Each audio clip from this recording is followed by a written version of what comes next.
Are you seeing me? Are you seeing me? No. Can you see me now? Hello. You might notice that I'm a little bit closer up now. Uh, oh, wait a minute. I gotta let the. I think I gotta let the. Yeah, excellent connection. That's great.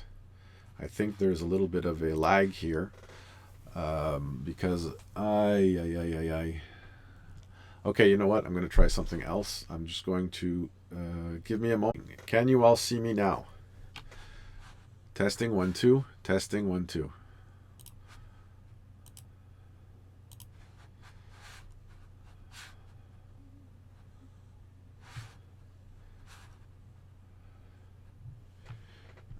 Are we? We're go. Does that mean everybody can see me now? Oh, fantastic! This is great. I just figured out how I'm going to proceed for probably the rest of the week.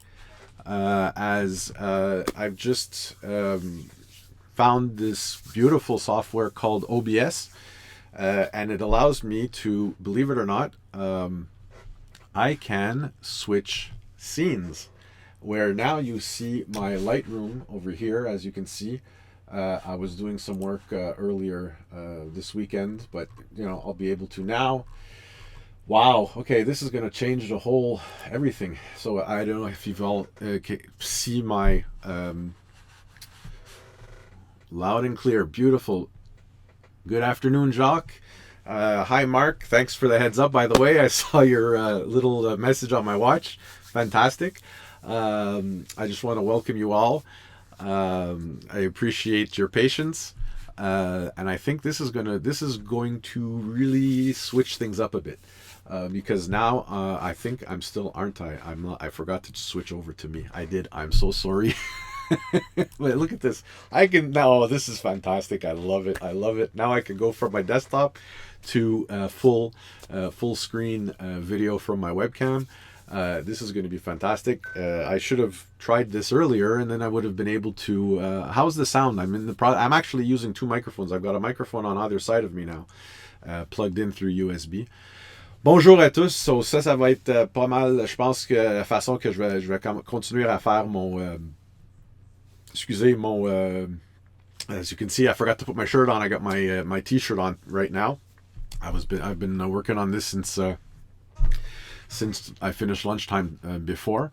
I hope that, and finally I'll be able to. I think I'm putting it out at 720p. Je pense que je la sors à 720p. Justement pour vous montrer exactement qu'est-ce que je voulais faire tantôt, c'était que je vais juste aller chercher. Il y a quelqu'un qui m'a envoyé justement un lien. Il faut que je la trouve. Je vais juste aller chercher dans mes notes ici. Where did he put it? Where did he put it? It is called justement. This particular person wanted to talk a little bit about. He found this website that actually explains the.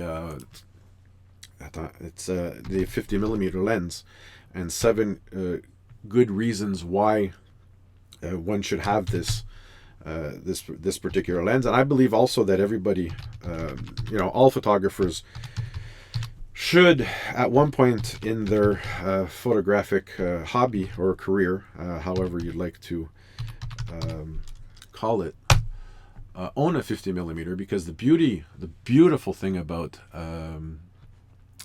c'est celui-là? Je pense que non, c'est pas lui. C'est give me a second. I've got to get the website. Why is it not coming up with the title? Okay, so let's try this one over here. C'est photo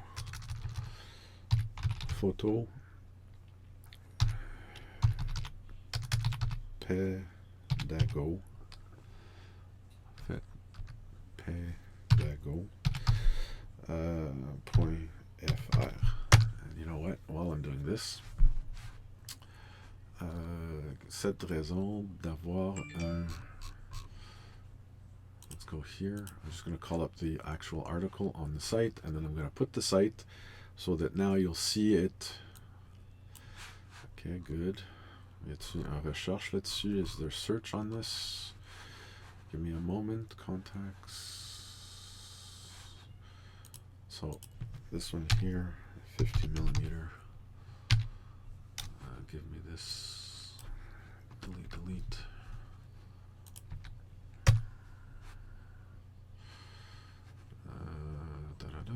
Did he take it down? I might have. Oh no, yeah, I might have taken it down. Conseil 15. C'est ça. Jeez, I'm not seeing the. Hold on. Let me see. This one is what? 50 millimeter. So let's go back. Okay. Slash 50 mm-7.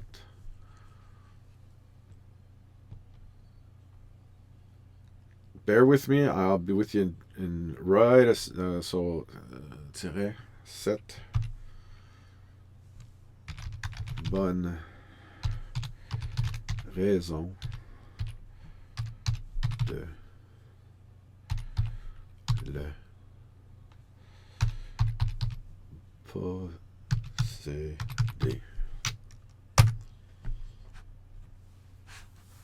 While this comes up, I'm going to bring this over here. So now what I'm going to do is switch over to the capture screen, and we don't need this right now. I don't know if you can. There we go. So here we go. So this is the article, as you can see.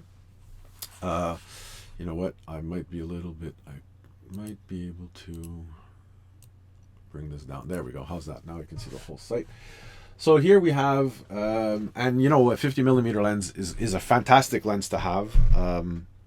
I have a couple actually. I have the generic. I would say the lower end of my Sony gear. I have the lower end Sony 50 millimeter 1.8, which is a fantastic lens. I also have the Zeiss quality 55 millimeter 1.7. Which is also a fantastic lens, and what this site goes to explain over here is that you know, one of the principal reasons that 50 millimeter lenses are fantastic is the price. Listen, and the 50 millimeter lens, understand that it's the natural angle of view that we see when we're concentrating, when we're focusing on a certain scene. C'est-à-dire que en 35 mm, puis quand je parle en 35 mm, je parle toujours en fonction du plein capteur. So, tu sais, plein capteur, c'est justement comme cet appareil-là. C'est-à-dire que avec cet objectif-là, on voit naturellement qu'est-ce qu'on verrait en point de vue quand on regarde n'importe quelle scène en tant que telle. Quand on est concentré sur une scène en tant que telle. Now, the 50 millimeter is, being that it's the natural point of view or angle of view for a 35 millimeter, it is also the lens that contains the least amount of optics. Because it's natural for a 35 millimeter. So that's why the prices for these particular lenses are primarily as inexpensive as they are. When I say that, I mean you can find, as a matter of fact, if I look here and I check on my website where I work, if I look at a Nikon 50 millimeter lens, we'll see that they range anywhere from, see, you've got one here at $249, you've got another one here at $799, you've got this is also, sorry, you got 179, that's right, $799, 799, 249.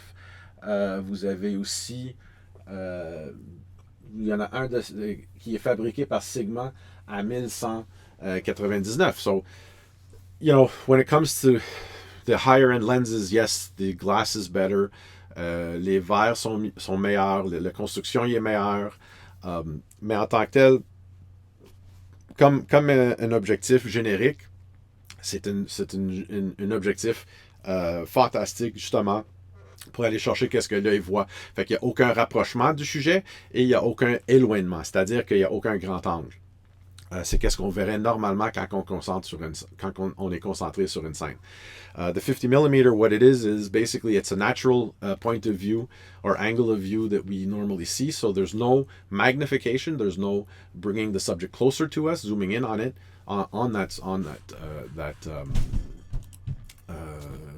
that subject, and there's no éloignement, there's no pushing that subject further away to be able to go get a larger angle of view.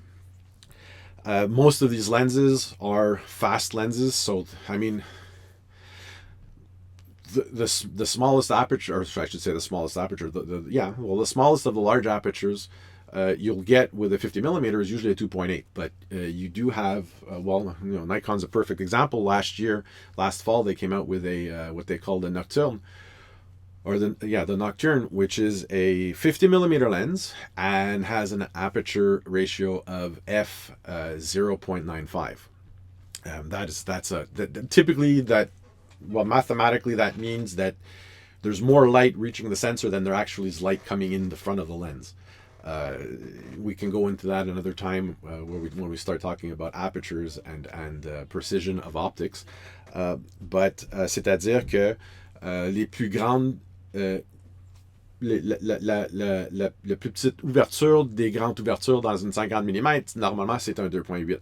Et puis ça va descendre jusqu'à 1.4, 1.2, 1.8. Ce sont les normes pour les objectifs de 50 mm haut de gamme.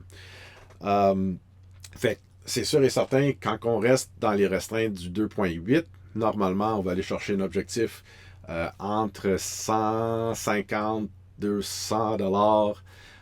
Puis c'est un objectif, je t'avoue que moi j'adore utiliser en fonction de photos de rue. So, because it's a natural angle of view that the eye sees, I specifically use it when I do street photography.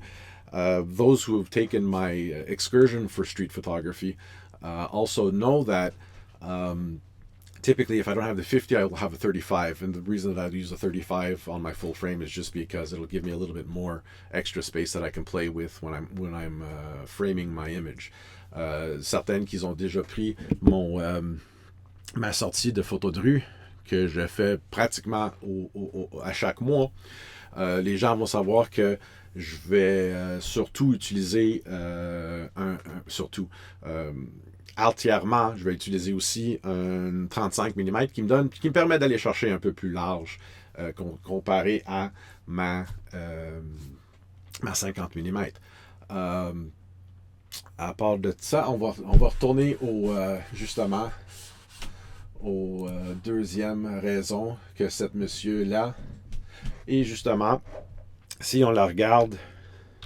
Non, excusez, il faut que je la change d'ici. So far I'm enjoying this little software that I'm using, this OBS. It's actually coming in very handy to be able to switch between screens and between cameras. If you look at this particular... so la deuxième raison que cette monsieur-là, qu'est-ce que cette monsieur-là a écrit en tant que tel, c'est la raison, c'est la luminosité. C'est sûr et certain, les 50 mm, vous pouvez aller l'utiliser autant en situation où c'est très sombre. C'est-à-dire que si vous êtes à l'extérieur puis vous rentrez dans une église où l'église est beaucoup plus sombre qu'une journée ensoleillée à l'extérieur, mais dans ce temps-là, c'est sûr et certain, vous allez pouvoir justement récupérer la lumière en fonction que normalement c'est des 2.8, des 1.8, des 1.4, des 1.5, des 1.7. Ma favori à un moment, que ça fait pas trop longtemps que je l'ai procuré, c'est my particular one that I like, that I enjoy very much, is my Carl Zeiss Planar 50mm 1.7. And believe it or not, this lens has been on this body for the past pretty much 2 months. When I'm carrying the camera on my belt, My 50 millimeter is always installed on it. That's my go-to lens. That's my everyday lens. Justement, ça, c'est mon objectif. Je t'avoue que c'est un objectif qui, normalement, fitterait sur un Contax ou un Yashica et que moi, je l'ai adapté avec un adaptateur pour que je puisse l'utiliser sur mon Sony A7. Oui, je perds toute l'électronique de le boîtier en fonction de l'objectif, mais écoute, je faisais la mise au point en mode manuel, un MF depuis des années, fait que pour moi, ça ne change rien pour moi. Puis pour la photo de rue, normalement que je suis plutôt en mode manuel anyways. L'autre chose aussi, c'est sûr et certain que en utilisant un objectif qui est fixe versus qu'est-ce qu'on appelle les objectifs, on dit voyons, des zooms qui sont focales variables, c'est sûr et certain que pour rapprocher, il faut que je rapproche physiquement, puis pour reculer, pour aller chercher plus large, il faut que je recule physiquement.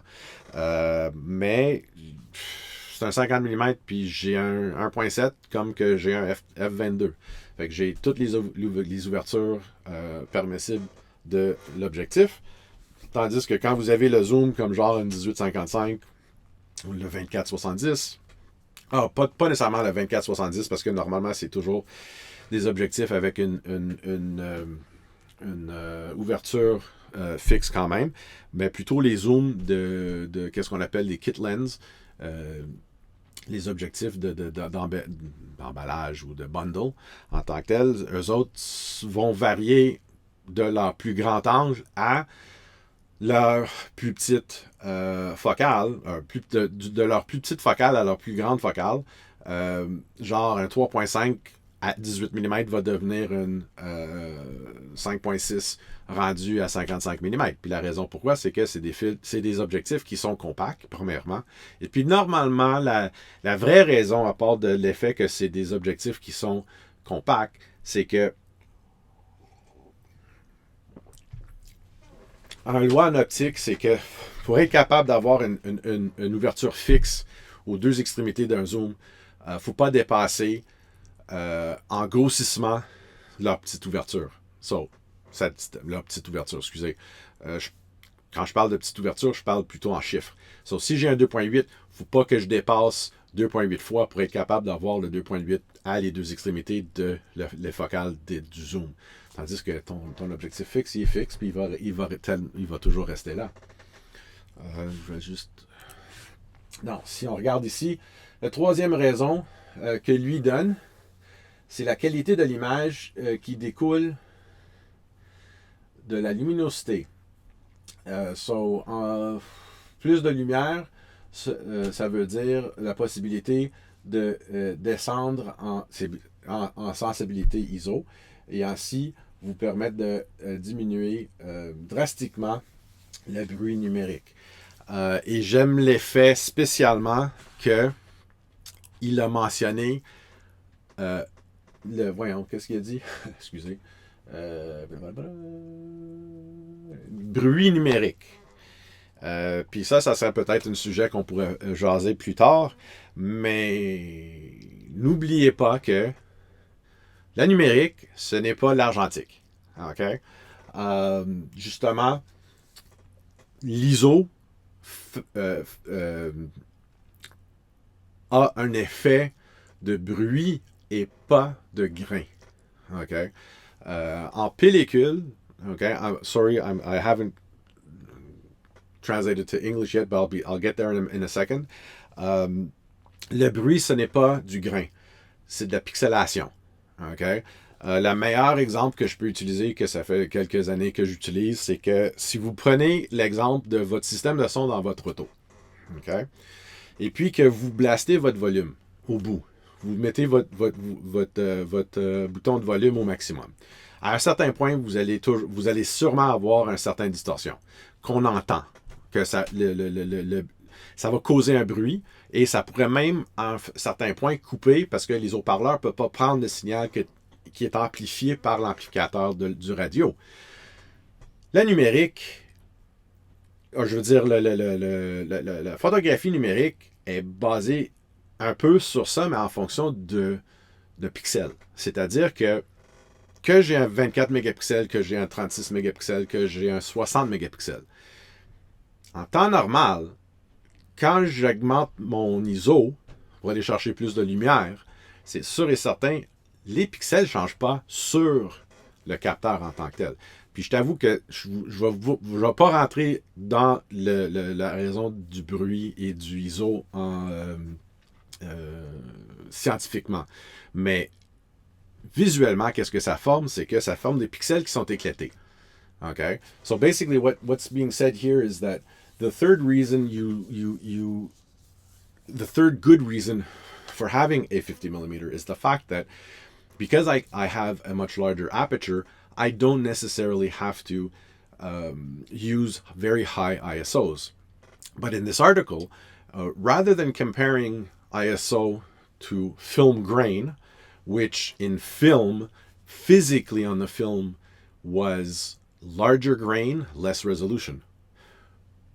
Here, he explains it as signal to noise ratio. Okay, so the more that I pump up my ISO normally, what happens is I end up getting more noise. Now, I'll be honest with you, in the last 2 years, at least, of the newest of sensors, noise is not a problem that we used to have with ISO in film. And I had this discussion with my mentor when I asked him what was the actual highest physical ISO that he used to work with in the 70s and the 60s and the 70s, and even up until about the 80s, because it was in the 80s that we really started to get. And he told me, he says, usually it was about 400 ISO, and what we would do is we would push the film to greater sensitivities through development. But typically we typically at the base up until about the late 70s to the early 80s, all film was based on a 400 ASA. Not all film, but high ISO film was based on that. So the advantage of having the 50 millimeter here is also the fact that because I have larger apertures, I can bring in more light to the sensor without having to pump up my ISO as much as I normally would have with what we call stock lenses or kit lenses, sorry. And if we continue here, we'll switch over. So our fourth reason is bokeh. La quatrième raison ici que ce monsieur indique dans son article, c'est le flou de l'arrière-plan, ou qu'est-ce qu'on appelle le bokeh. Et la raison d'avoir un tellement bel bokeh, c'est justement l'effet que j'ai des ouvertures qui sont beaucoup plus grandes, fait que ça contrôle plus mon profondeur de champ. Tant que j'ai moins de profondeur de champ, je vais avoir un fond beaucoup plus flou. Et puis, c'est ça. Does he mention anything else here? Actually, if I switch, I'm going to switch this over right here. Oh, you know what? I just realized something. I forgot to add my... Give me just a second here. I want this to be... where is it? This, like so. And close. What just happened? Just to give me a second. I just realized. Close. Properties. No. Okay, I just lost it. Hold on. Filters. I'm on the wrong window, dummy. Filters, here we go. This one. I gotta change this over to this and do this, and there we go. There you go. Sorry, that was just a little something that I forgot to add to this particular scene. So, if you look here, si vous regardez ici, vous voyez comment est-ce que le profondeur de champ il est tellement petite qu'on s'en va chercher réellement un petit un petit détail en tant que tel. Puis le détail, c'est vraiment en distance. C'est pour ça que l'arrière-plan il est tellement plus flou, plus, plus proche ou plus loin que la profondeur de champ qui est devant, qui est plus évident encore plus. Parce qu'oublie pas que ton profondeur de champ qui se calcule en fonction de ton mise-au-point, que dans ce cas ici, le mise-au-point a été fait à peu près ici. Et puis, c'est 1/3 devant versus 2/3 d'arrière. So don't forget, your depth of field is always at a ratio of 1/3 in front of your focus point. So 1/3 in front of the focus point is about here, all the way to 2/3 behind. So if you'll notice here, I've got 1, 2, before it starts to get blurry. And if you look here, this right where my focus point is there, that's the first prong in front that starts to become blurry. And if we look at his next reason number 5 for his for using 50 millimeter is the versatility of a 50 millimeter focal length. Seeing that for 35 millimeter, the 50 millimeter is the natural field of view that our normal eye gives us, and obviously we can use it in any such style of photography that we like. So we can do landscape photography, which is, it's not wide, but it's still exactly what we would naturally see. We also can use it for street photography, which in my case I use immensely in street photography. And if we look here, we have a few examples. Portrait, I will say one thing about portrait is that the 50 millimeter lens itself is not a portrait lens. It's a natural angle of view for the eye. It's what we would normally see.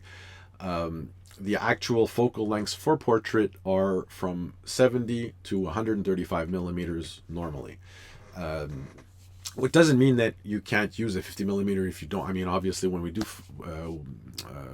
when we do street photography, it is a form of portrait. It's more environmental portrait than it is actual portrait in itself. But when the original beginning of digital photography, and I think I mentioned it earlier this week, that for the APS-C sensors, or the sensors that are cropped, if you put a 50 millimeter on an APS-C sensor, which is 30 or 40% smaller, typically what you're doing is you're cutting your angle of view down, because you're just going to get that area of the lens, of the image circle that the lens is projecting on the sensor, which gives an equivalent on a Nikon, and all the others would be an equivalent of a 75 millimeter. On Canon, it would be the equivalent of an 80 millimeter. But because of the depth of field, which is an effect of the lens construction and not the sensor size, at that point, you have to open your lens up much more to be able to get the equivalent bokeh or the equivalent blur. Now, justement, la 5e raison que ce photographe ici parle que c'est une bonne raison d'avoir un 50 mm, c'est justement la polyvalence du focal du 50 mm. Vu que sur une 35 mm plein capteur, c'est réellement qu'est-ce que l'œil voit naturellement. Vous pouvez l'utiliser autant pour le paysage, vous pouvez l'utiliser autant pour la photo de rue, que comme je vous avais expliqué au début de cette présentation-là, que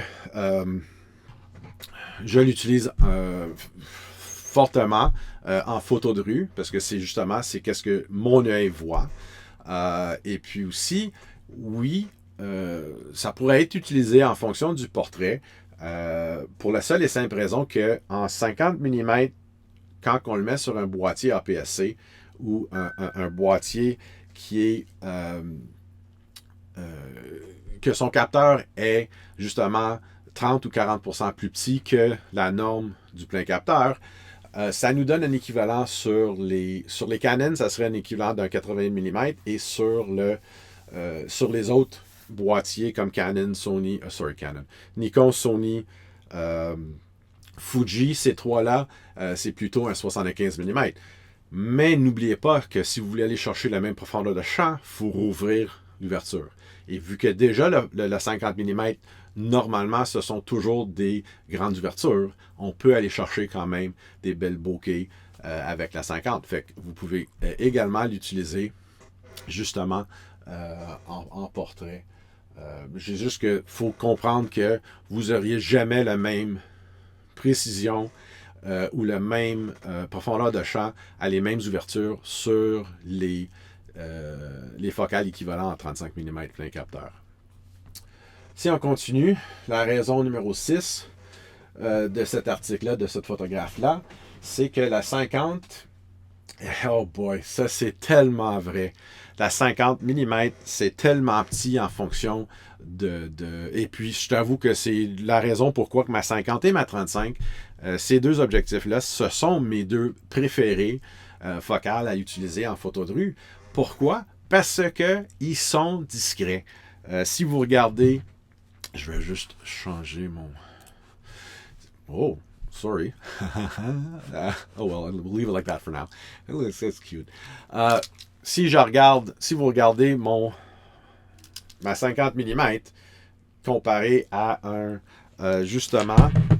comparé à genre j'ai-tu je l'ai pas, je l'aurais dû sortir avec.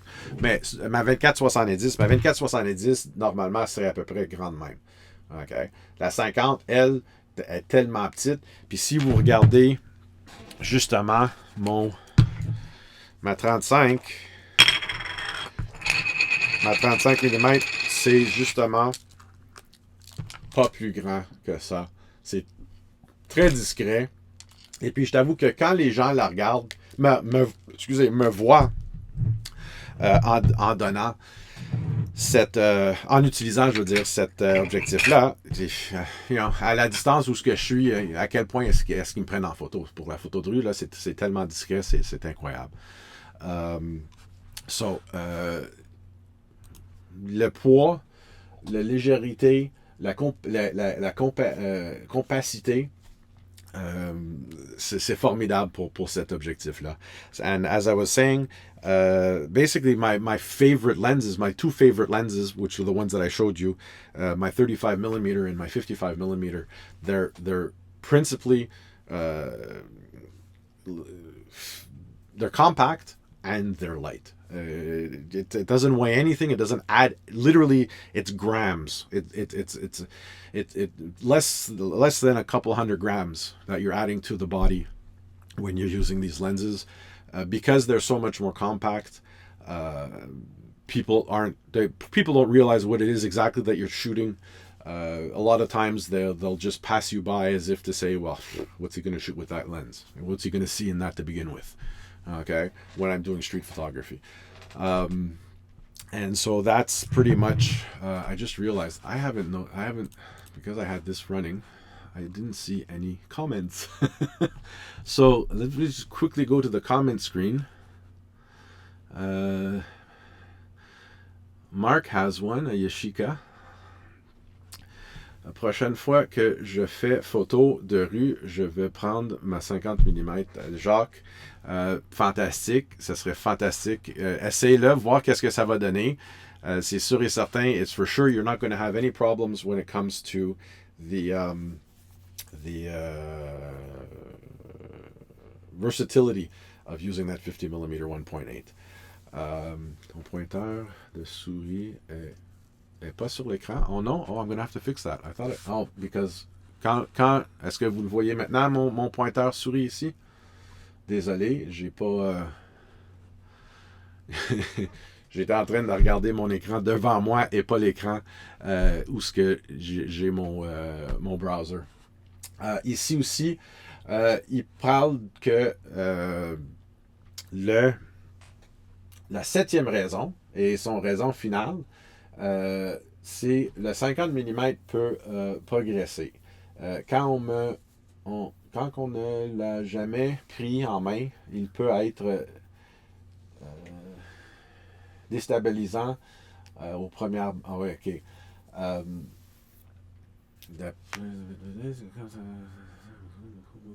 et bonne photo.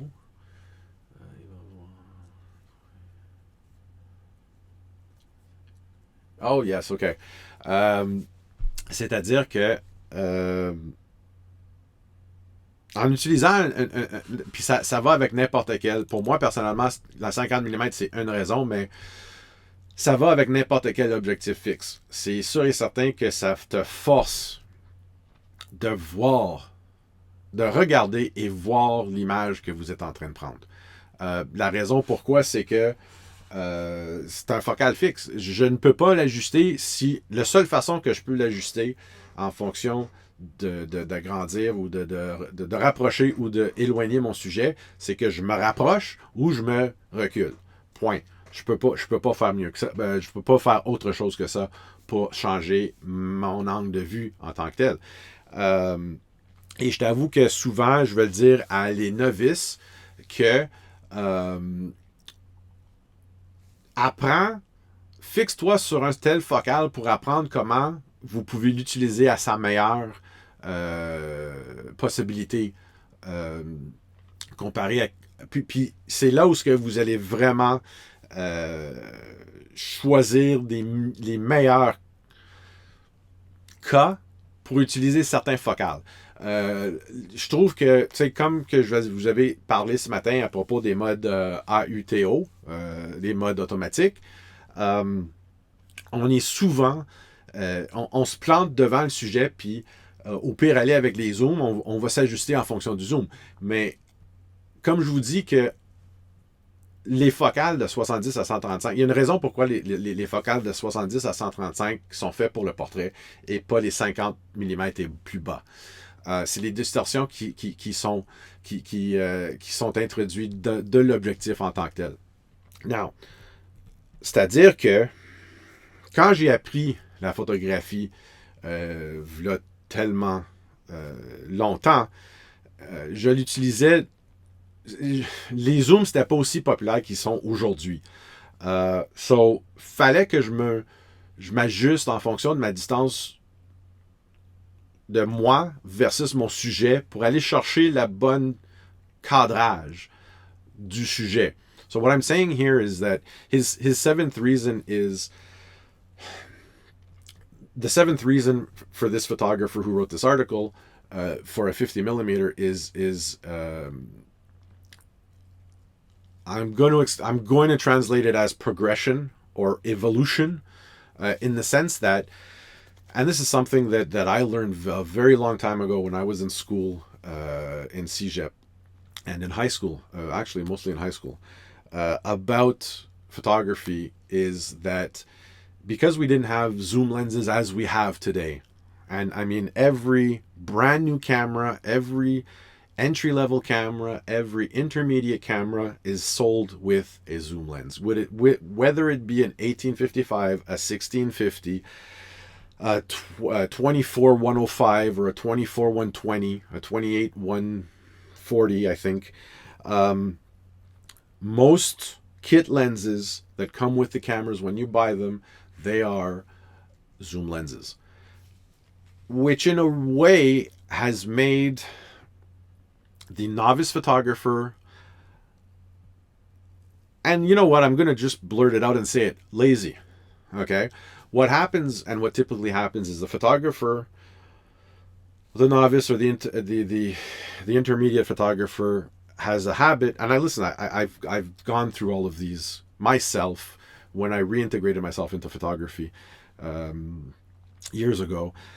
Because you purchase your first electronic camera, your digital camera, and there's so many automations that come with it, and this and that. So we tend to try all those out, and then we adjust ourselves to what the camera to where we are. Years ago, when we only had fixed lenses, you actually raised the camera to your eye and adjusted your distance in relation to what you saw in the viewfinder. So if I wanted to go and get a headshot with my 80 millimeter lens, I had to be at a certain distance. If I wanted to go get what we call an American crop, which is basically mid thigh, I would have to back myself up so that I could get that, or so I could fill my frame to that size crop or frame that I want of the subject. The zoom lens today, what happens is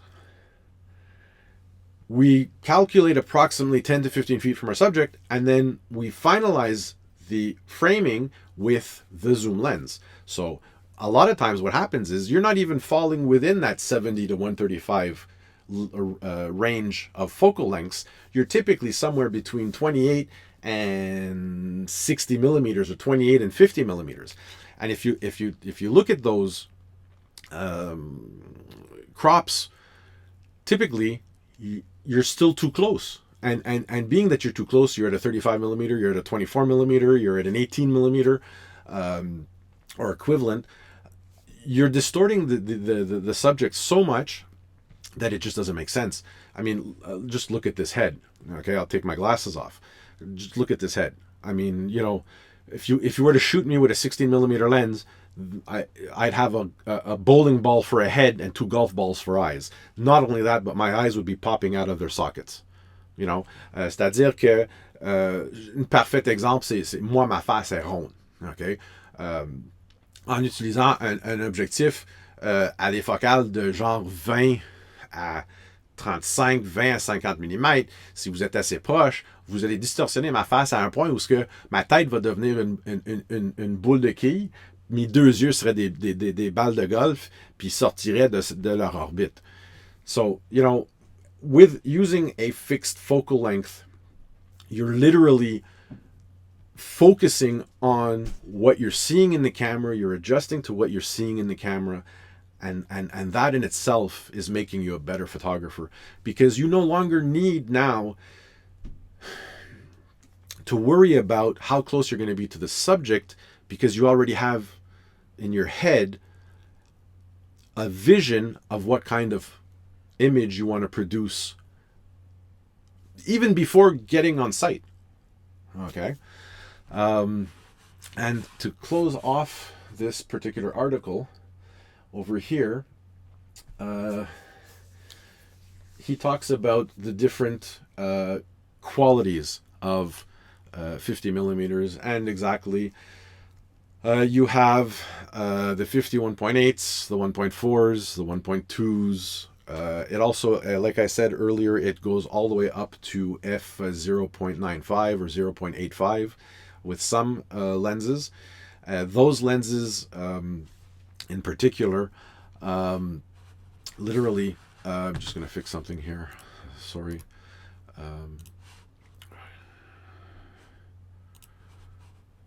Those lenses are what determines whether determines whether, doesn't determine whether, it determines the price of your lens itself, in that a 1.8 will usually go between 150 and maybe I'll go as far as to say $400. 1.4 typically will go somewhere up to about $600 to $800. And when you're looking at the 1.2s and the 1.2 will go easily up to $3,000. Okay. And then when you're talking about the Nikon one, that I believe that the Nikon 0.95 or 0.85 is going roughly for about $11,500 Canadian. C'est-à-dire que la dernière remarque de cet article-là sur la 50 mm, c'est que justement, quand on parle d'un f1.8 qui sont les moins chers des 50 mm, ça va jouer entre... Ça dépend de la compagnie. Okay? Prends-moi pas comme... mais normalement, ça peut jouer entre 100, 150 à 400 dollars. Les 1.4 vont jouer dans les 600, 800 dollars. Puis les 1.2 et plus petits vont monter en dedans de 2000 à Celui de Nikon, la nouvelle qui vient de sortir, là, on parle d'à peu près 11 500 $ canadiens. C'est ça. Fait que c'est sûr et certain, je suis le premier à toujours dire que mouse pointer was for sawtooth. OK. C'est-à-dire que une 50 mm, je suis le premier à dire que oui, tout le monde devrait en avoir un.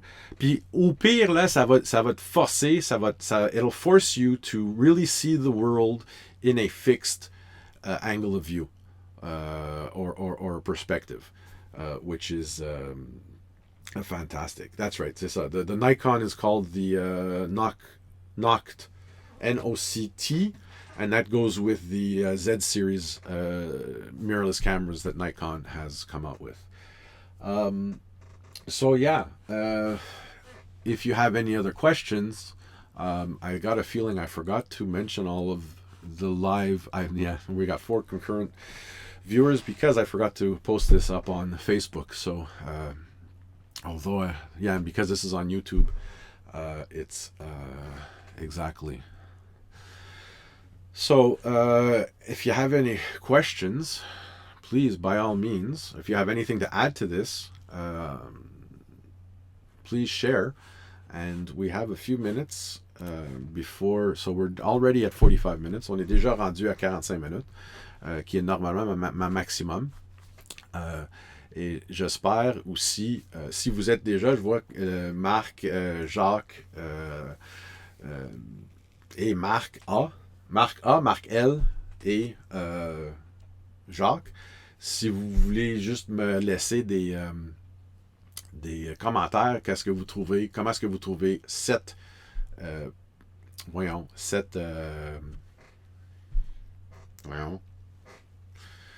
technique que je viens de commencer avec, comment est-ce que vous trouvez ça? Je pense que je vais continuer avec cette mode-là, dans le sens que je peux justement jouer entre un capture d'écran et un webcam sur moi. If you're here, and later on, also those who are going to be viewing this in post-prod on Facebook, after you've had a look at this particular sequence, let me know what you think about it, and how you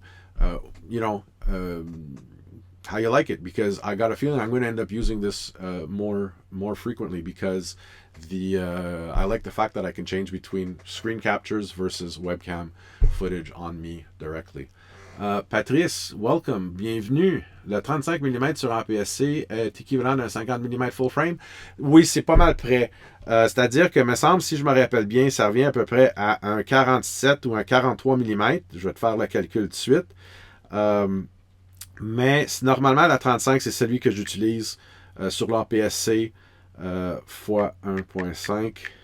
Ça devient à peu près un 53 mm, un 52.5. Et puis, pour les Canon, ça serait so if that's a 35, un 28 serait l'équivalent pour les Canon. Le plus près d'un cadrage d'un plein capteur. So here, Patrice asked if the 35mm APS-C is the equivalent of a 50mm, and yes, it is the closest focal length equivalent to the 35mm 50mm. 35mm frames, 50mm natural lens. So that's always that's always a possibility for the APS-Cs. Don't forget, when you're using full frame, you're also looking through the actual real focal length of the lens. There's no crop, therefore you're getting a much larger image than you normally would be with the APS-C cameras. And the Micro Four Thirds. Don't forget, the Micro Four Thirds, there's a factor of 2 that are added to the magnification. So in the case of the Micro Four Thirds, you're looking at a 25mm for the 50, and pour ceux qui utilisent les micro 4 tiers comme Olympus puis Panasonic, les équivalents en micro 4 tiers, ça serait d'utiliser des 25 mm, parce que tu as un facteur de 2 sur le focal pour donner l'équivalent en plein capteur 35 mm. Et c'est ça. Thank you, Mark. I see that. Oh, great. Both Marks. Thank you very much. I appreciate the comments better and better. And if you have any comments or anything you'd like to hear, or you'd like to share, let me know. Like I said, you can always reach me through email. You can reach me through Facebook Messenger. I even try to leave open my Skype. In case you can reach me through Skype. Google Duo, I've started using that a little bit too. I'm available. I am. So for now, I'm going to let it go at this for this evening. Tomorrow, what we're going to do is I'm going to put it for tomorrow at 4 p.m., like this afternoon. And then Tuesday, we'll look at probably 10 o'clock, 10:30 in the morning, and probably alternate those two. So, 10, 10:30, 4, 4:30 every other day, alternating each day. And then maybe we'll do like a double thing on Wednesday, something like that, depending on how everybody feels. And I've almost finished the Facebook group. I'm just in the process of, I've got to add you guys, invite you guys onto the group for those who want to participate in the challenges and in the projects. En passant, demain, je serai là pour 4 heures. Si vous voulez, on va voir qu'est-ce que ça va donner cette semaine. On va alterner. So, lundi, on fera ça à 4 heures. Mardi, on fera ça à 10h30. En 10h, 10h30. Demain, entre 4h et 4h30. Et puis, on fera ça 4 heures à chaque 2 jours, 10h30 à chaque 2 jours. Peut-être mercredi, si ça l'en prend, on prendra 2 le matin et l'après-midi.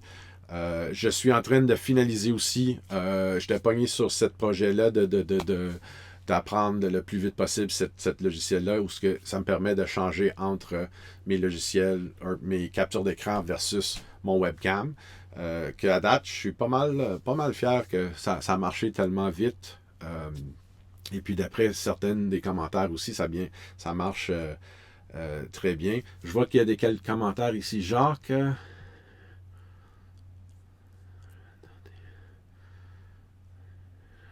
Merci Jacques, c'est très apprécié. Jacques, il adore cette formule de présentation. Je t'avoue que you gotta be patient with me, please.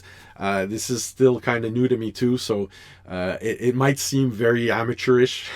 You know what I mean? Soyez patient avec moi. Pour moi, cette chose de live stream là, ce mode de communication, c'est tout nouveau pour moi aussi. Fait que, tu sais, mais merci beaucoup pour votre patience. Et thank you so much for your patience. I appreciate it. This is still kind of new to me. Mark, I will be there if I'm not working. Fantastic. Good for you, sir. I totally understand. You're an essential worker. Our hearts go out to you, and we thank you so much for the work that you're doing, and the support that you're giving us. We appreciate it.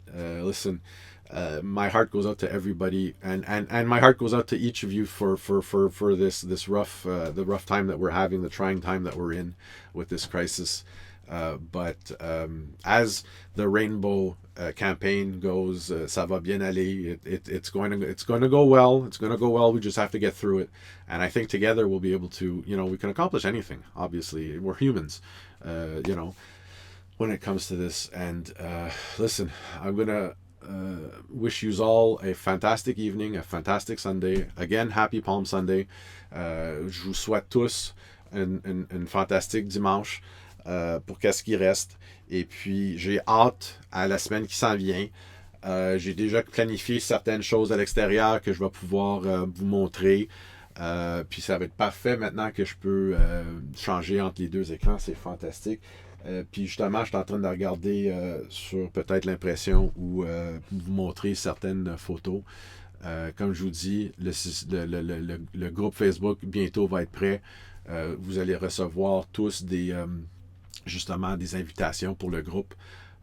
just to recap, very soon you'll all be receiving. I'm going to go through each of the chat logs, and if you're, and listen, if you don't get an invitation between now and Tuesday, send me a Facebook Messenger, a Facebook message, and I'll add you directly to the group.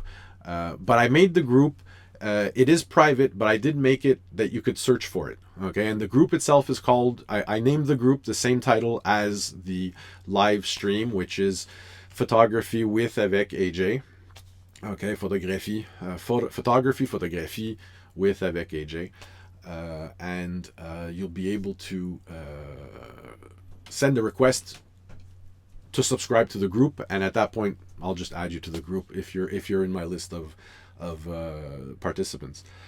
So again, I thank you all very much. Thank you all. Have a wonderful evening, and hope to see you later on this week. In the meantime, I'll see you all tomorrow afternoon between 4 and 4:30. Thank you very much.